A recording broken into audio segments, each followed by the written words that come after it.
Hello, everyone. I'd like to introduce this year's graduation speaker. He's a very well-known and respected English teacher at BFA. Before he comes up, I'm just going to tell you a little bit about him. Before entering teaching, Mr. Tinney worked for newspapers and regional magazines. He's published, his first book was called Vermonters in 1985, and since then he's contributed articles and chapters to various publications, including Vermont Life, the Vermont Encyclopedia, and the Relevance of English. He was also elected president of the Vermont Council of Teachers of English in 1994 and served until 1998.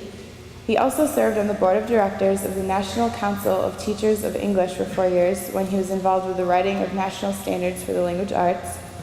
And since joining the faculty at BFA in 2002, Mr. Tinney has created the Rail City Summer Writing Workshop and a new course in Canadian literature. Back in the days when he was our age, he spent his summer in Canada working at Bobby Orr's administrative assistant at the Orr Walton Sports Camp. So here he is, Mr. Donald Tinney.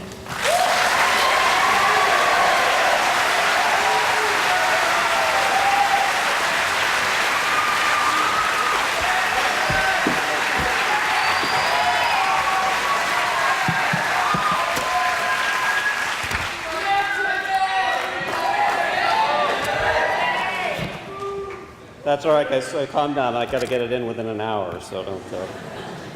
There was one accomplishment that Rachel didn't mention, but actually the only people who are going to appreciate this are local people over 40. The suit's from Nate's, and it still fits.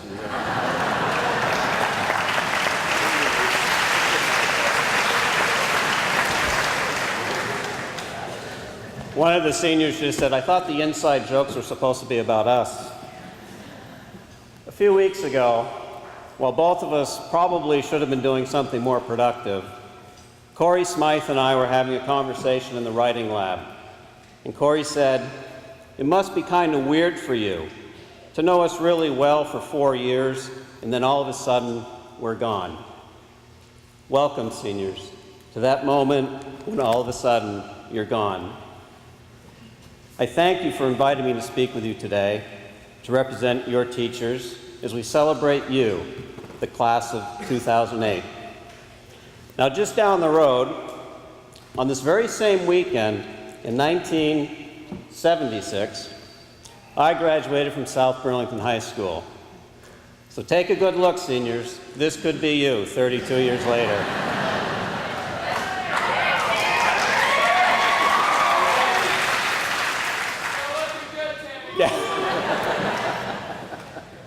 Yeah, you laugh now, but on your way home today, you glance over at that passenger side mirror and you think of me in my midlife crisis. Objects are closer than they appear. Now, as you eventually will, I have forgotten most of my high school days, but I do remember the day I graduated. And I remember the graduation address, delivered by a favorite teacher who was retiring that year. And I clearly remember his two main messages. First, he talked about his formula for happiness. His family was the most important part of his life and the source of his greatest joy. He talked to us that day about what he called his old-fashioned family values, long before the phrase became some kind of political buzzword. In the second part of his speech, he urged us to stay in Vermont, and if we were to leave, he asked us to return. I can still hear his voice. Vermont needs you. Vermont needs you to work on her farms, work in her factories, work in her hospitals, and teach in her schools. His message has always stayed with me. In 1981, I was in Florida pursuing a new career when a publisher called me from Vermont, offering me an editor's job with a small newspaper I had left a few months earlier. As I tossed and turned for a couple of nights down in St. Petersburg, that graduation address echoed in my mind. So I canceled a couple of second-round interviews and returned to the Green Mountains. In 1985, after completing graduate work at UVM, I landed a temporary teaching job at an alternative school in Stockbridge, Mass. Later that spring, I was driving to Cape Cod to interview for another position when I again heard the words of my teacher, Vermont needs you. Stay in Vermont. Before I walked into that interview, I decided to follow his advice and pursue a job in my native state. I was lucky enough to begin teaching at Vermont Academy in 1986, moved to Middlebury Union High School in 1992, and with the encouragement, or shall I say insistence, of a former colleague named Marianne Godin, found my way to St. Albans 6 years ago. Now, I'm not asking you to follow my footsteps. The world's only big enough for one of us. But follow your own path. But I am asking you to stay in Vermont. And if you leave, go off to big cities like Boston or New York, foreign lands like Egypt or California, consider coming back. Now, do not think that staying in Vermont means that things will stay the same. And do not think that returning will allow you to turn back the clock. Gaston Miraut, a Quebec poet, writes, "I did not come back to come back. I came to start anew." Vermont needs you to come back to start anew. While we need to preserve and protect the rich heritage of Vermont agriculture, Vermont needs young farmers to diversify our crops and develop a wider range of products, and to continue producing healthy, affordable food for people in our region and beyond. We need scientists to develop new technology that will keep Vermont the greenest state in the Union, protecting our precious natural resources like Lake Champlain while still maintaining a vibrant economy.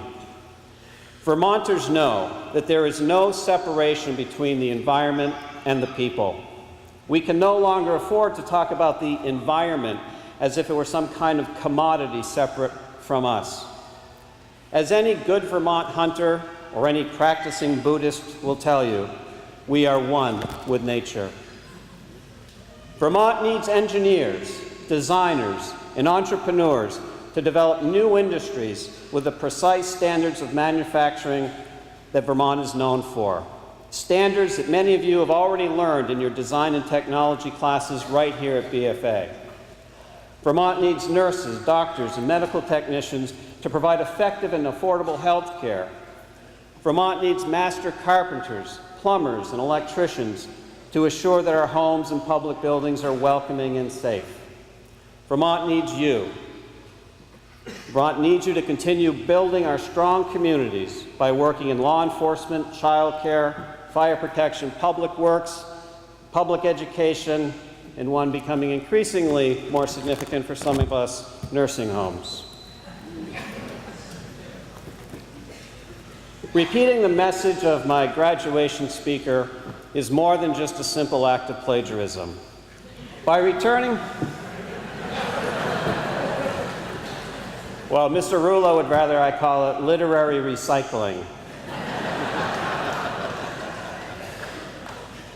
By returning to Vermont, I honored his request. By remembering his words today, I honor him as one of the finest teachers and coaches this state has ever known. When one of his grandchildren walked into my classroom 3 years ago, I realized that our teacher did not ask us to stay in Vermont for his sake or for ours. He asked us to stay for the sake of the generations to follow. Now, over the years, just as you will, I have sometimes wondered about that road not taken. But in this moment, I know I am in exactly the right place at exactly the right time. Call it karma, call it coincidence. Here I am, delivering the graduation address to Margaret Maley's senior class, recalling the words of her grandfather, Mr. Donald Maley, who delivered the graduation address to my senior class 32 years ago. Now, he'd probably be very surprised to see me up here, but Margaret, I know he'd be proud of you.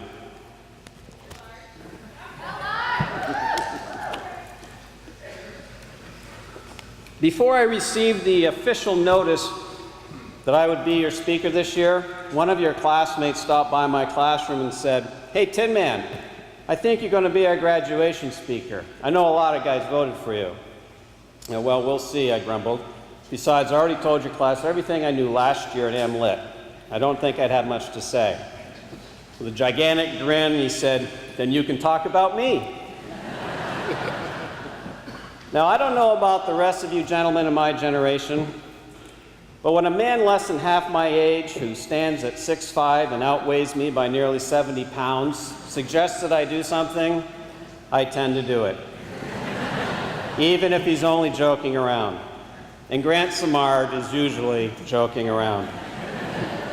He has a terrific sense of humor, and he has an uncanny ability to make people laugh. To say that Grant is a big guy would be an understatement. While his strength and size are impressive, he has other qualities that are more impressive and far more important than being big and tough. John Madden once said, John Madden, were you expecting Shakespeare? John Madden once said, "It takes true strength and courage to be gentle.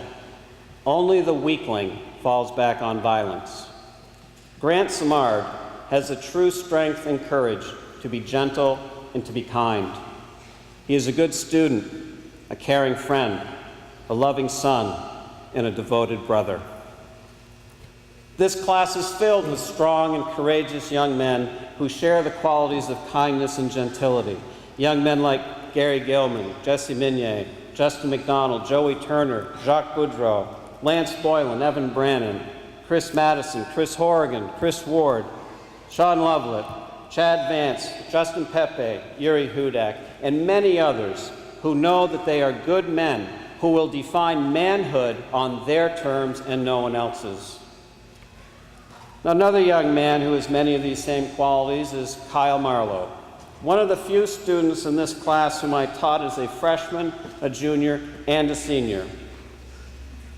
I'm compelled to single Kyle out, not to pick on him, although I do enjoy that, but because I have witnessed him being a very good friend to many of you. He and is not afraid to be truly committed to a friendship. At an early age, Kyle has demonstrated the gift of authentic listening. He knows that everyone needs to be heard to be complete. This is one apple that didn't fall too far from the tree. The tributes your classmates have given Kyle's father in recent days demonstrate your respect and admiration for him. Dan Marlowe has been a role model and mentor for many of you since before you entered BFA. But what you may not realize is that he is also a role model and mentor for those of us on the faculty. He embodies integrity, dignity, and grace. BFA is a better school, and we are better people because he is here. He inspires all of us to be the best at whatever we do, and accepts all of us, whoever we might be. These qualities, combined with a work ethic beyond compare, have allowed him to develop one of the most outstanding athletic programs in Vermont. Yet he will give his coaches and athletes all the credit. If you ever need an illustration of what it means to lead by example, just think of Mr. Dan Marlowe.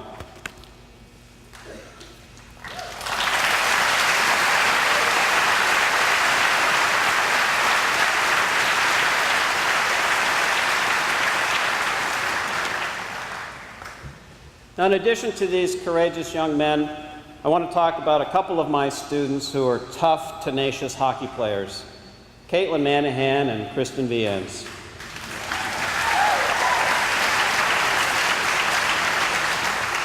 These two athletes can be feisty competitors on the ice one day and walk into class the next as committed scholars and graceful women. They reflect a new generation of women who know they have unlimited career options and unlimited choices and ways of being. They also represent a woman's unlimited capacity to give to others. Both Caitlin and Kristen joined a number of you on the Nicaragua trip, learning about life in a developing nation and working to meet the needs of children in real poverty. Maya Angelou must have been thinking about women like Caitlin and Kristen when she wrote, "Women should be tough, tender, laugh as much as possible, and live long lives." The struggle for equality continues unabated, and the woman warrior who is armed with wit and courage will be among the first to celebrate victory.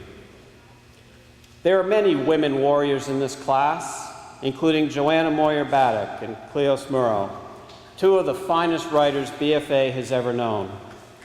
These two women have clear and powerful voices that will be heard well beyond the classroom in the struggle toward full gender equality. We will not know world peace until all women in the world are fully equal to men.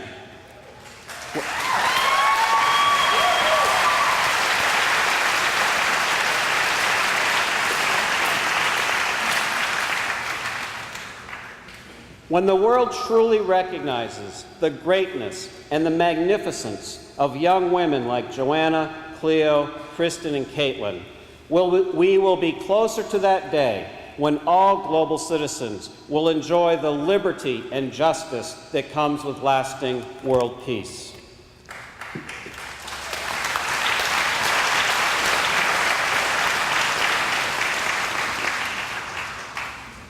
Now, one of your classmates provides us with an important metaphor to think about as we work toward peace. While most of you know Ethan Grattan for his easygoing nature, sense of humor, and remarkable fashion statements, you may not know that Ethan trains oxen and competes in oxen pulls around the Northeast. In pulling side by side, shoulder to shoulder, the oxen are yoked together, just as all of us are yoked together in this world. It is not the role of one ox to dominate the other. They work together as equals. I hope your generation learns this lesson better than mine. We are neither superior nor inferior to anyone. The heart of a child in St. Albans beats to the same rhythm as the heart of a child in Beijing or in Baghdad or in Bethlehem.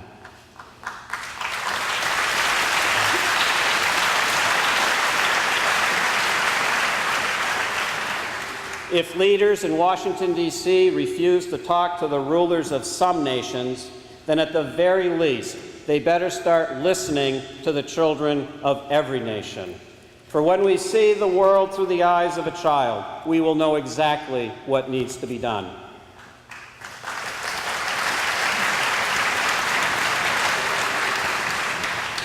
No matter what your political leanings, no matter which path you choose, no matter what star you hitch your wagon to, think about Ethan Grattan working with those oxen and watch your step.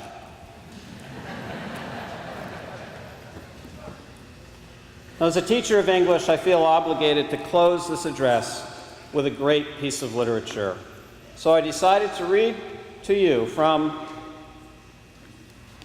what has become America's favorite graduation book, Oh, the Places You'll Go, by Dr. Seuss.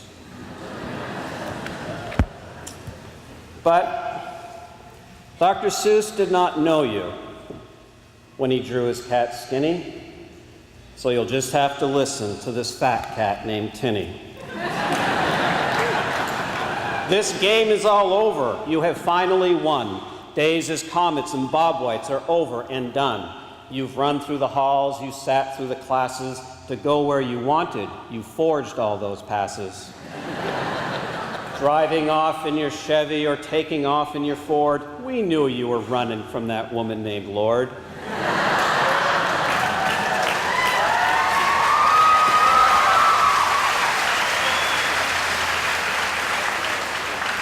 You thought you were clever in seeking that thrill, but then you met Corey, and then you met Hill.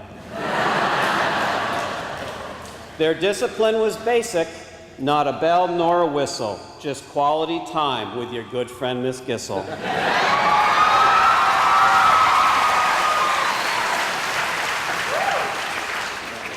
You worked hard with Miss Gray to learn all that math. You rewrote those essays to avoid Carlton's wrath.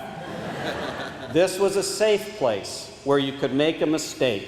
You played riffs in the jazz band with Justin and Jake. You practiced with Messier, and your voices did soar.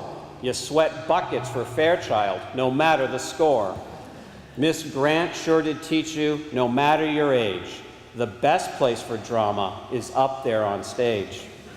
Recycling with Rouleau, those labs with Fougere, they held you to standards because you know that they care. This environment is yours, its protection comes first, so hope for the best, but plan for the worst. When you see the world troubled and feel like a coward, remember the teachings of Ryder and Howard. They taught you to vote, to speak up for your rights. You can go to town meetings, you can fight the good fights. You might not be hopeful, nor know what to do. Remember Peterson, Moulton, Potter, and True. The power of voting, democracy, laws. This is your country with its gifts and its flaws. Football with Murray, softball with Burt. They taught you the value of being alert. Keep your eye on the ball, keep your head in the game. Your callings in life will demand just the same. Be present each moment, be grateful each day. Don't fret about planning, your heart knows the way. You can write a new book, you can build a new car, you can milk every Holstein, you can find a new star. You'll still have your critics, those people who blame. Don't let them attack you nor douse out your flame. You carry that torch for you and for others. Look after your sisters, look after your brothers. Don't rush to quick judgments. Give people their due, and do unto others as you'd have them do unto you. Find partners in life. Keep friends by your side. The world can be scary. You might want to hide. The Lone Ranger had Tonto. Hillary has Bill.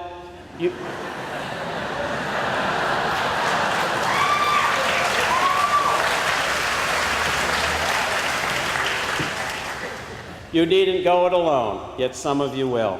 You'll be tested and tried. You'll be pushed and be shoved.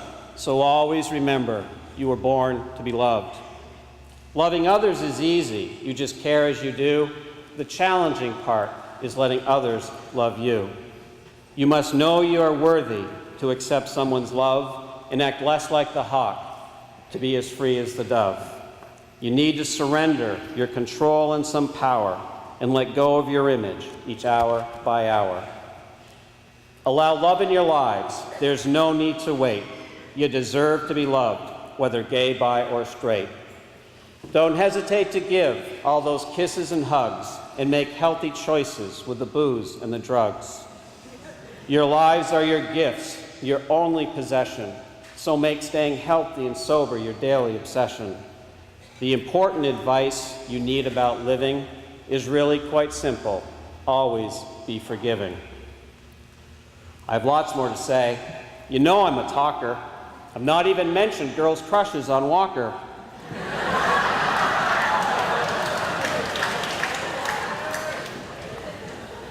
Sorry, I didn't know what rhymed with Shmoola.